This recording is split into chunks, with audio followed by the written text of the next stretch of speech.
suite! Ah! Oh là! Non! Bienvenue dans le royaume de la saison 7 des reportages de Luduc. Oh, ok, pas grave. J'ai mal! Et aujourd'hui, on va visiter le Geek Culture, la Naudière. Et je pense qu'on va avoir des belles surprises après 7 ans. Hey, c'est la première convention qui ont des jeux gonflables! C'est vraiment cool, yes!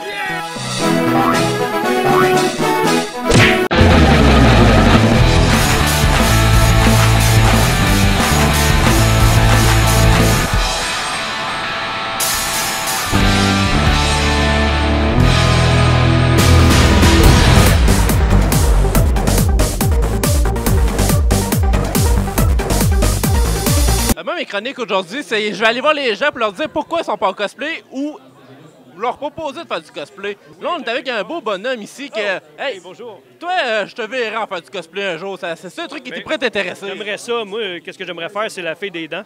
OK.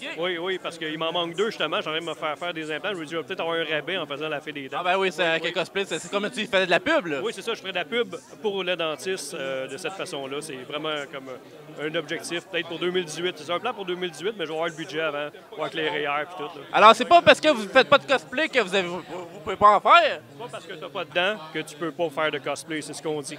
On est en présence de Mathieu Bellemare, qui a écrit le livre et la musique de Chants des marais et des morts. En fait, c'est un album de chansons qu'on pourrait qualifier d'augmenté. C'est-à-dire que, c'est ça, il y a un disque à l'intérieur, il y a 10 chansons dessus, c'est vraiment un album de chansons. C'est des chansons qui se tiennent par elles-mêmes, mais chacune des chansons, comme sont un peu particulières, on flirte un peu avec la musique de film, donc dépendant de l'histoire, le genre musical va être adapté à l'histoire.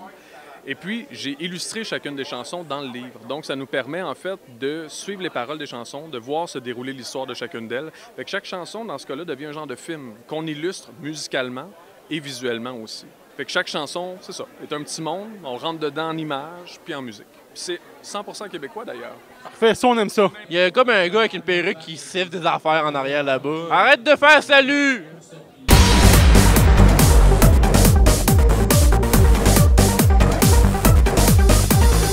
Hey, on est avec un roux qui est sur place. Alors, toi, aujourd'hui, pourquoi t'as pas mis de cosplay? Ben, je déguise en roux, tu viens de le dire. Hey, aujourd'hui, on est en présence de Macha, qui va nous parler d'un livre qu'elle a écrit elle-même. Oui, c'est mon livre. C'est Les Chroniques de Navamgarde, Révélation. C'est un livre qui parle des jeux de rôle, grandeur nature, les GN. Le but, c'est de présenter les GN à ceux qui en font pas, puis de faire rêver ceux qui en font déjà. C'est une saison de GN dans la vie de 2 personnes, spécifiquement Jen, Chloé, qui se ramassent dans le même GN au même moment, qui en ont jamais fait, puis qui arrivent là par des moyens différents en tant que tels. Là. Une parce qu'elle veut, l'autre parce qu'elle veut pas. Puis, je vois des accessoires, ça va-tu avec les... OK, c'est juste pour les... OK, c'est pour décorer. Je pense trop loin, moi. Mais ça démystifie beaucoup le côté... Comme je disais tantôt, c'est les préjugés du monde geek. C'est pas juste des gens qui courent en bobette dans le bois avec des... À crier des numéros. Exactement. Je me suis déjà fait dire ça. Pour quelqu'un qui est pas geek, ça peut être facile de faire des préjugés.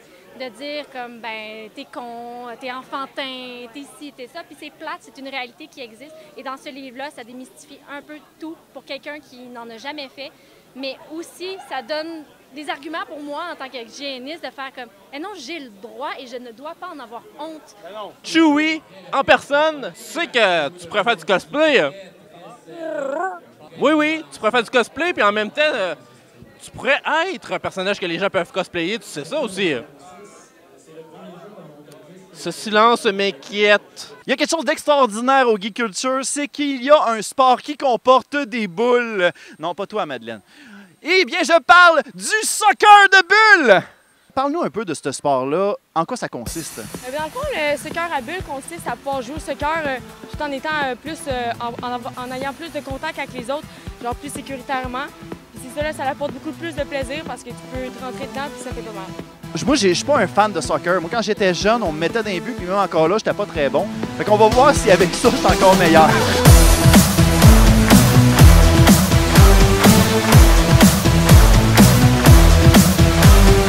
Sérieusement, je m'attendais pas à quel point que se garrocher, ça allait être aussi demandant. Je sais pas pour toi. Ceux qui disent que c'est pas un sport, quoi qu'on vient de découvrir ça, là, il fait chaud puis c'est quand même du cardio. Puis il faut pas porter de perruque non plus.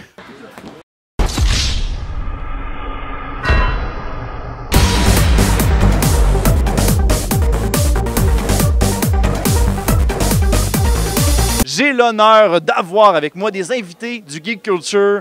Donc, on a Carl Tremblay et Denis Talbot, un duo en or. Vous êtes vraiment beaux! Surtout toi, Carl. T'es fringant comme un cowboy. Oui, oh! Vous êtes au Geek Culture de votre côté en tant que conférencier. En quoi le Geek Culture pourrait vous rejoindre directement? Bien, je pense qu'on est des geeks à la base. Si lui a travaillé avec moi à Missionnet dans le temps, c'est parce qu'il y a quand même un bon fond de geekiness. J'ai un bon fond de geekiness. Et ton magasin aussi. Alors, tu vends des patentes pour les geeks, tu en consommes, tu y joues. Ouais. Souvent, je joue sur la PlayStation et je vois monsieur qui se log après moi, donc il passe la nuit à jouer. Les filles, j'ai des enfants qui se couchent très tard, donc j'attends qu'ils se couchent, puis je garde 15 minutes pour gamer. C'est long de finir un jeu qui prend 700 heures à finir à goût de 15 minutes. Là. Genre Dragon Age. Oui, bien, je l'ai fini d'ailleurs. Ah, bravo, tu fais partie du 1% qui ont réussi. Mais on aime ça venir aussi pour rencontrer le monde, aussi jaser avec les gens qui nous suivent, puis qu'on suit également, parce que j'ai vu Jeff et Kim qui sont ici, les amateurs de Star Wars. On est devenus des buddies à force de se voir dans les conventions comme ça, fait que c'est le fun. À première vue, comment vous trouvez l'événement? Je trouve que c'est très prometteur. Sérieusement, là, je sens que c'est appelé à grandir, ce truc-là. Et puis, j'aime la réponse des gens qui sont venus ici en grand nombre. Il y a beaucoup de cosplayers, ça, c'est le fun. Ouais. Puis, la poutine est incroyable. Effectivement.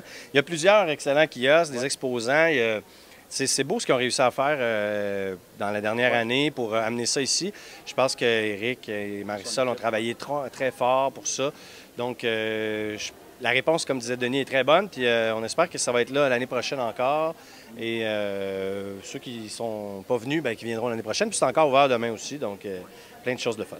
Comment trouvez-vous la nouvelle relève pour les geeks? Je trouve qu'ils sont là, ils connaissent, ils ont fait leur devoir, ils ont fait justement leur recherche. Et quand ils parlent d'un... C'est drôle parce qu'ils me disent « Ah, Talbot, tu parles jamais de vieux jeux. » Parce que je les ai tous joués, puis je suis tanné.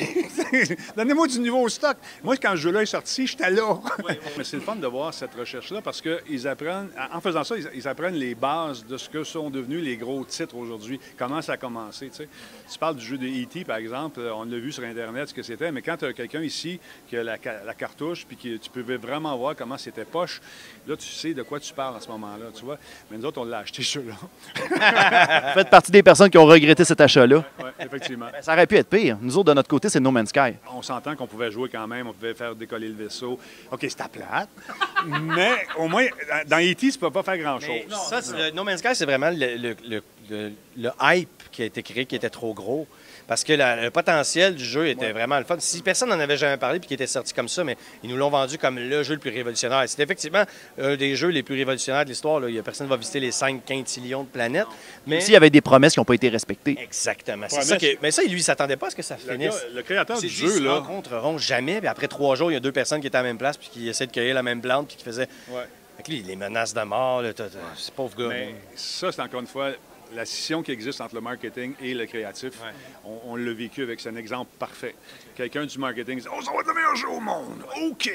Achète ça! » Tu sais que, dans le fond, Yellow Game faisait Joe Danger avant. Oui. Okay. Moi, j'ai beaucoup aimé jouer à Joe Danger. J'ai même acheté les Bobbleheads. Joe Danger! Ben là, c'était pas la même affaire avec No Man's Sky. J'ai eu plus de fun à Joe Danger. Il y a moins de fun quand tu dis No Man's Sky! Non, il n'y a pas le même hype. J'ai moins de frissons dans ce temps-là. J'ai aimé ça. Moi, j'ai quand même ma première planète. J'ai nommé une plante au nom de mon grand-père. Puis je me suis dit, si quelqu'un un jour vient sur ma planète, bon, il va voir la plante. C'est la chose la plus émotive qu'on a faite à No Man's Sky, man. Ben là, j'espère que tout le monde a fait ça. T'as osé faire ça? Oh, ben la planète, c'est le nom de ma famille. J'étais un pionnier, là. J'ai tout visité sur ma planète, là. Puis après ça, je suis mort une fois, puis ça me faisait trop chier de retourner, de trouver mon stock.